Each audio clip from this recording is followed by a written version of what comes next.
interests are a farce. The whole thing, because they do whatever they want to do. And that's when I realized America is not America. It's not the land that I was taught it was, because they can do whatever they wish to do. And there's nothing the citizen can do about it. Now, you've made America Freedom to Fascism. I want to walk through that film, and I want to encourage everybody out there to get a copy of it on DVD. It was also in theaters around the country, and I think the best film out there on the Federal Reserve and the IRS and the whole banker scam, and I want to discuss that with you here.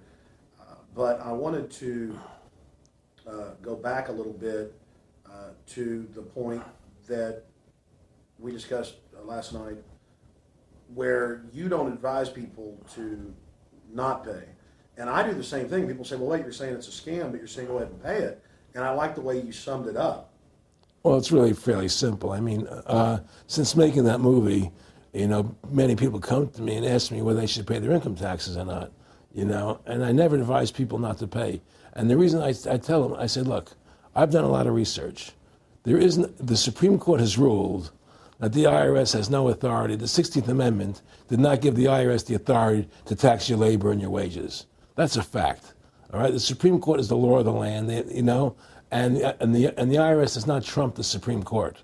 However, that being the case, the fact is, if the mafia would come to you and say, we want $2,000 a month or we're going to hurt you, I would not advise you not to pay them, because you may get hurt by not paying them. Whether it's legal or not doesn't necessarily matter. You're going to get hurt if you don't. It's the same thing with the IRS. They can hurt you. They can put you in jail. They can torture you. So if you don't pay them, you may get hurt. So I never advise people not to pay. I tell people, yeah, pay your taxes. Look what happened to Congressman Hansen. Yeah, Congressman Hansen's a great example. Pay your taxes. But you know what? Shut down the Federal Reserve System, and eventually you won't have to pay those taxes anymore. See, the IRS is a symptom of the problem. The real problem is the banking industry and the bankers in this country. That's where the real problem lies. That's the root of our problem. That's why we've lost America, okay? So yeah, pay your taxes, because if you don't pay them, you might get hurt. And I've heard all the arguments, what tax protesters say and so on and so forth. And I don't call them tax protesters. I call them the tax honesty movement, because they're being honest, at least. But the fact of the matter is, you're being forced, you're being compelled to pay it, because you're facing jail sentences, you're facing time, you're facing corruption of the courts if you don't pay, right? And so you pay it, because just like you pay the mafia. But with the mafia, at least you have the government to call and try and help you to get past the mafia, to protect you. Here you have nobody to protect you. The American people are living in a matrix. They don't understand the truth of how things are working in this country, And let me give you an example of what I'm talking about. The very fact is that if you ask 100 people on the street, what kind of government is America supposed to be? 99% of them will tell you a democracy. America is supposed to be a democracy. But that's a lie. That's an illusion. The word democracy is not written into the Constitution at one time.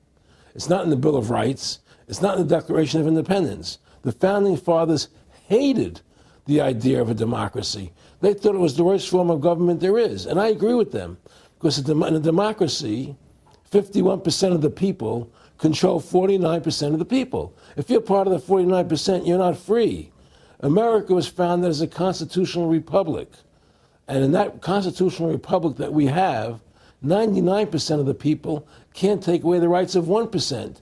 You have your rights because you were born with them. You have God-given human rights that nobody can take away from you. The government, the majority, no matter who they are, I can't take away your rights. And that's what our founding fathers gave us. But the psychological operations that they do to us, they make us believe that we're a democracy and that majority rules. You see? And they want you to believe that. Because then they tell you this poll says this many want this and this many want that and this many want this. And it doesn't have anything to do with anything. Well, Hitler was elected. Hitler was elected. Hitler did everything legally. And in a constitutional republic, a minority is protected against a majority. Wasn't it Benjamin Franklin, to paraphrase, that said democracy is two wolves and a sheep voting on what's for dinner? Exactly. And then he also said, in a republic, the sheep would have a gun to protect himself. And that's the truth. America is not a democracy, but you ask the most intelligent people what form of government America is supposed to be, they'll say a democracy, because that's what they've been brainwashed. They've been psyoped into believing that. They believe that we're in Iraq, They believe we're in Iraq to promote democracy. The word democracy, you hear George Bush saying democracy means freedom. No, democracy equals New World Order. Democracy equals slavery. The word democracy is not synonymous with freedom. It's the opposite of freedom. Democracy is the worst form of government you can have because it's majority rule. And the government can tell you exactly what they want to tell you to do because the majority wants it. I don't care what the majority wants. I live my life as I choose. And if I don't commit violence, theft, or fraud against another human being, I can live my life as I wish. That's my choice. And if I'm allowed to make mistakes, because when you make mistakes, you learn from them. You grow as a human being. We're put on this earth to become the best individuals we can be, to fulfill our God-given potential, right? We're not here to put on this earth so that the government can tell us how to live our lives and what we must do. We put into these systems and these paradigms. No. The same thing in health. You know, if you're sick, you have to have a certain protocol. Nonsense. You know, be individuals. Think for yourself. Have critical thinking, you know. And so what's happened is that because they've taught everybody that we're a democracy, which is not true, now, so then in 1913, they bring the Federal Reserve System into being, right? And now you have this Federal Reserve System, which then in 1913 got the right to create money for the government, when before that the government created its own money.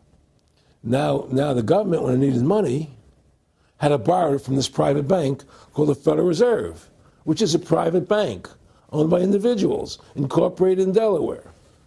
And so what happens is now the government borrows money from them to fund the government. Then the government says, well, we have to pay these people interest. How are we going to pay them interest?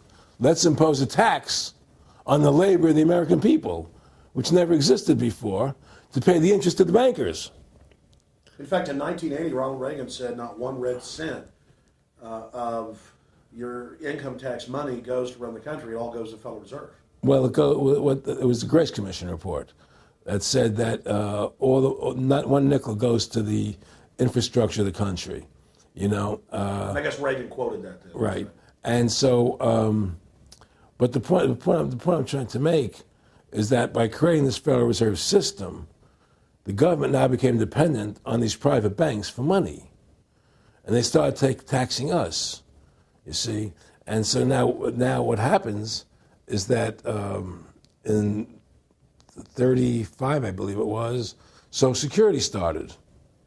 And they gave you Social Security cards, said not to be used for identification, the Social Security number right on the card, right? And through Social Security, they started deducting money out of your paycheck. That was the first time they were ever could take money out of your paycheck, because people agreed to it because they thought it was going to their retirement fund. And so then when they instituted the income tax again, they started taking money out of your paycheck because Social Security could do it. And then they could do it again. You see what I'm saying? And so now they've even taken control of the tax payment itself. I mean, literally like you're a slave. They're taking it right there when you make it. Exactly. They don't even trust the public enough to send them a check. You know? Right. So they take it out automatically because they know people aren't going to want to pay it. So what's happened is that through the implementation of the Federal Reserve System, the government has become vested in these bankers, and they get their money from the bankers. And so then they impose a tax on us, which makes us more slaves, makes it more difficult for us to survive, right? Giving them more profits. And now what's happened is that through the Federal Reserve System, the bankers have pretty much taken control of our government. It doesn't matter Republican and Democrat anymore, because they're both the same. Neither one of them are talking about shutting down the Federal Reserve System or stopping the payment of taxes, you know, or any of the big issues that face Americans, right? So I had a friend, Nick Rockefeller, okay, who was one of the Rockefeller family, and he, when I was running for governor in Nevada, he came to me, introduced himself to me through an attorney, and we became friends. We started talking about things, and I learned an awful lot from Mr. Rockefeller. And one of the things that we used to talk about was the ultimate plan of the banking industry, what they wanted to accomplish. And the goals of the banking industry, not just the Federal Reserve System, but the private banks in Germany and England, all over Italy, all over the world, they all work together. They're all central banks, and they're all part of the Communist Manifesto. You know, central banking is one of the major planks of the Communist Manifesto. We talk about America being a capitalistic country, but yet at the same time we have a central bank that plans everything for us, right? And the graduated income tax is another plank of the Communist Manifesto, right? So right there you have two major planks of the Communist Manifesto that have been brought in because of the Federal Reserve System, okay? So the ultimate goal that these people have in mind is the goal to create a one-world government run by the banking industry, run by the bankers, and they're doing it in sections. The European currency, the euro, and the European Constitution is one part of it. Now they're trying to do it in America with the North American Union, right? And they want to create a new currency called the Amero, right? And the whole agenda is to create a one-world government where everybody has an RFID chip implanted in them. All money is to be in those chips, right? There'll be no more cash. And this is given me straight from Rockefeller himself. This is what they want to accomplish. And all money will be in your chips. And so instead of having cash, anytime you have money in your chip, they can take out whatever they want to take out whenever they want to. If they say you owe us this much money in taxes, they just deduct it out of your chip digitally. Total control. Total control. And if you're like me or you, and you're protesting what they're doing, they can just turn off your chip. And you have nothing. You can't buy food. You can't do anything. It's total control of the people. And that chip's connected to a database that has your purchasing records, what you do, what everything. you sell. Everything is in there, you know? And so they want a one-world government controlled by them, everybody being chipped, all your money in those chips, and they control the chips, and they control people. And you become a slave. You become a serf to these people.